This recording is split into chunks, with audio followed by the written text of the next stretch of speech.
done something kind of unique. We brought the history of the GT350 out.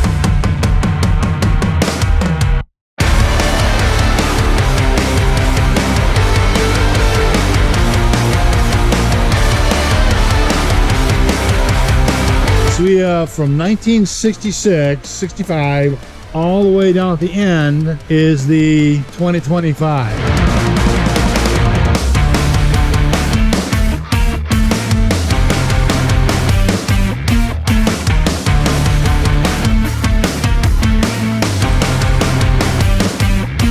Well, this is one of 11 cars towards the end of the production that got supercharged. 11 cars left the factory. They are uber valuable right now, and this one is owned by Steve Davis.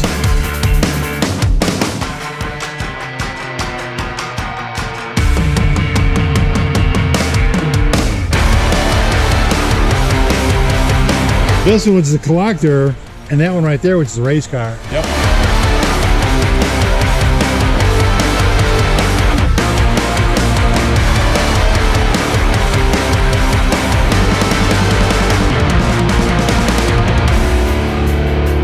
The team at that time sat around, how do we bring something that's synonymous with it? They brought this vehicle back, used cues from the history of the two cars that we just saw prior, and this was then built out of Vegas.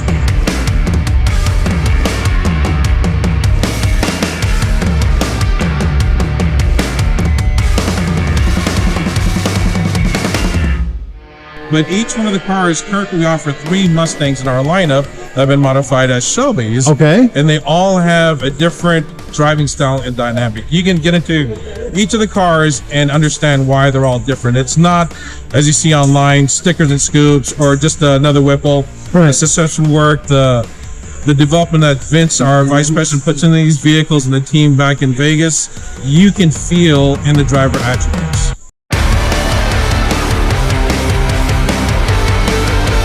Bringing the 350 name back to Shelby. We know electrification is down the path. As we sat in the office, some of the names, and for the larger OEs, they're all doing the same thing. How do you bring back your iconic heritage vehicles for full electrification? This is our project for the heritage of what Shelby was.